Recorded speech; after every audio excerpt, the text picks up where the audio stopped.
Hey everyone, it's Richie. Hope you guys are all doing well. I'm recording this video the night before PTB comes out, 9.2.0 PTB that's coming out tomorrow for Dead by Daylight. Half this video is going to be recorded now the night before, and the other half is going to be recorded after I play the PTB and actually have my thoughts on it. Also after we have, numbers, right? Because we don't have any numbers right now. But I wanted to talk about this Reddit post by Amo2001. This is a guy who worked on Dead by Daylight for 6 years with the team over at Behavior, before moving on to other things. And this is a post he made 7 months ago on why he thinks so many other multiplayer asymmetric games fail. And I'm just going to give you the TLDR, kind of. I'm still going to ramble about this a little bit. He mentions VHS, which is a game that I actually played. I got into one of the closed betas. VHS failed in large part because the monster couldn't tunnel or camp, in his opinion. And after playing the game, it's kind of hard to disagree with him. The TLDR of this is essentially that with this new update, they are shifting the focus of Dead by Daylight. They're shifting the gameplay loop. So much more aligned with something like VHS, where you essentially have a rulebook to follow. The Survivor rulebook is real. It's in the game now. VHS was the game where you couldn't really tunnel, you couldn't really camp, you couldn't really slug people. It was also a game where every game as killer kind of felt the same, because you had all these restrictions that you had to work around. And overall, the general consensus was killer was weak, and it's not very fun. And Almo believes this is the reason the game died. You look over at this 9.2.0 patch, and it's pretty much exactly what is happening to DBD. They're giving killers a very specific set of rules to follow each game, which is only going to make learning this game even more difficult. It's the same mistake that VHS made. This is not a direction that I want for the game. I've seen so many content creators talk about how this patch could potentially be good for the game and we should give it a chance. I've seen so many content creators on Twitter and on YouTube make videos saying, or posts, saying essentially, maybe it will be super unbalanced at first, but, if they just tweak numbers or give more compensation buffs to the killers, then, this new direction for the game could be a good one. And I very, very strongly disagree with that, because it is this exact direction that killed VHS. And I agree with Almo when he says this. And he knows about this because he made another post.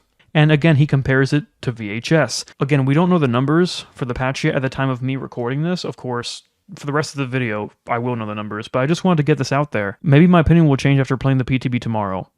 But my opinion right now is this. When I play this PTB tomorrow, I guarantee you I'm going to hate it. And I'm not going to hate it because it's unbalanced. I'm not going to hate it because it will be survivor-sided, because it's going to be survivor-sided, right? That's not why I'm going to hate it. Because even if they find a way to balance it so it's not survivor-sided anymore and it's equal playing ground for both sides, even if they find that magical balance, I'm still going to hate it, because this direction for the game sucks. Giving killers a rulebook to follow is not good. Having them play each match the exact same, because, I can't kill someone before 6 hooks, I can't double hook someone or else all my general aggression is disabled. Making the Survivor rulebook real is not the right move for this game. It's what killed VHS. I agree with Alma when he says this. So I'm not going to hate this tomorrow because it's unbalanced. I'm going to hate it because this is not the right direction for the game. Other content creators, again, say to give this a chance. Maybe, Behavior wants to have killers play differently. No one wants to play by a set of rules. So yeah, this is what I think before going into the PTB. I'll see if my opinion changes tomorrow, but something tells me it won't. So insert cuts of me recording tomorrow all of a sudden. Alright, and here's your cut of me recording tomorrow after having had played the PTB for a while,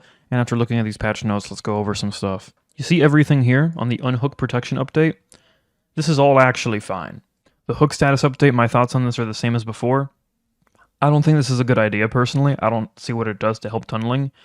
If you are really that adamant about keeping in the game, can we at least reduce it from 10 seconds down to 5? Because now we don't even know if perks like Reassurance go off. So, unique hook bonuses. Even after seeing the values of this, my opinions of this are pretty much the same. 20% bonus to the next generator action, but it's not a flat 20%. It's additive to your current kick, right? So, it's going to be 5 or 6% in reality. At least that's my current understanding of it. I could be wrong. Correct me in the comments. Base kit pop kind of sucks. 10% haste for 15 seconds. 15 seconds is longer than I thought, but again, remember when I said, giving killers 5% haste for 10 seconds isn't going to do anything. Yeah, well, 10% haste for 15 seconds also isn't really going to do anything. In the sneak peek they had on Discord, they said that, if you don't have map mobility, this might help you. No, it won't. It won't. If you really want to help the M1 killers that have 0 map mobility get to chases faster, you know what you have to do? You need to give them haste until they get into their next chase. That's literally what it's going to take to match the map mobility of Blight and Billy and stuff like that. That is literally what it's going to take. This base kit barbecue is also fairly unimpressive since it only reveals survivors that have less than or equal to hook states, which means that you can never find someone who's dead on hook, which really sucks.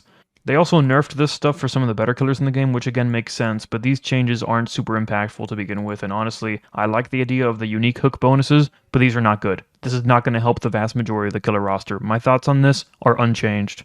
And of course, here's the root of the problem, the tunneling penalties, which I am still of the opinion this shit gotta go. When a survivor dies to a hook action or Mori before 6 total hook states, remaining survivors get 25 repair speed bonus. So still don't know if Sadako is getting gutted by this, still don't know if Pig is getting gutted by this, and remaining survivors gain 25% repair speed bonus. That is so much worse than I thought it was going to be.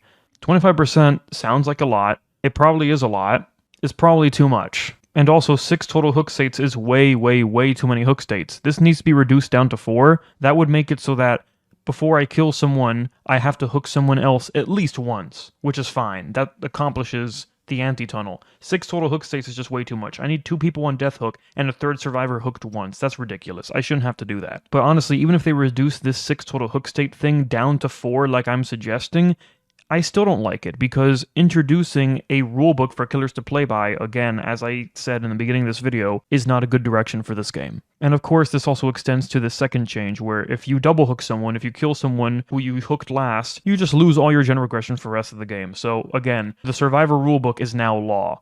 I don't care if you find a way to statistically balance all this. I don't care if months down the line the game is in the most balanced state it has ever been with all these changes. No one wants to play by a rulebook. You're going to see a drop-off in killer players with this, and again, even if you balance out these changes so that the large majority of the killer roster is actually playable, which is not the current case, I still don't like this. Why should we have to play by a rulebook? That's what people don't really seem to be understanding, like I've explained, so I've decided I'm going to make a forum post about it. Check the comments for a pinned comment by me with that forum post. The slugging stuff, the whole 90-second thing, my thoughts on this are unchanged from my last video. I think that 90 seconds shouldn't give you Unbreakable for the rest of the trial. It should just let you pick that yourself up for that one instance, and the rest of this can burn. Base kit tenacity is unnecessary, increasing crawl speed over time is unnecessary, like, I'm not going to go over all the killer perk updates, of course. I mean, all Shaking Thunder, all Nurses Calling got some buffs that might make it better. Barbecue and Chili is decent, but only on the S tiers, because, I mean, who else is going to hook everyone once and it's going to go around kicking generators, so yeah.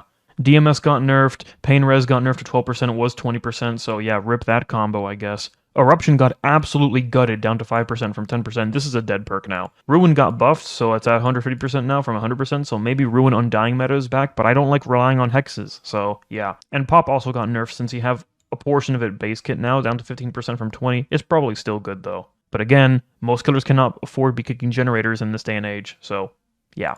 Overall, my thoughts on this, as I thought, are pretty much unchanged. I can excuse a very large part of this update. I can excuse base kit OTR, I can excuse base kit tenacity, base kit unbreakable after 90 seconds, I can excuse all that. I don't like it, but I can excuse it. But this gotta go, man. These tunneling penalties, this shit gotta go. Okay. Introducing rules for a killer to play by like this is going to make every match monotonous, every match feel more and more the same. They have to play by the same rules every game. It's just going to make the role a lot less fun. There are other ways to make tunneling less of an issue other than giga-nerfing the killers for doing so. Punishing them is not the solution.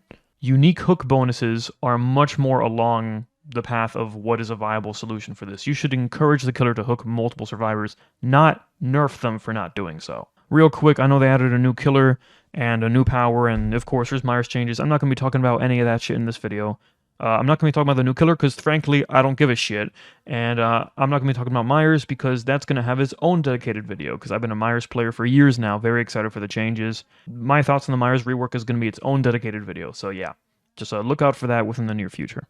Anyway, that's going to be it from me. Let me know what you guys think about this PTB, and hopefully these tunneling penalties don't make it to live. If they don't, then the game is saved. Alright, that's going to be it from me, y'all. I'll see you guys around.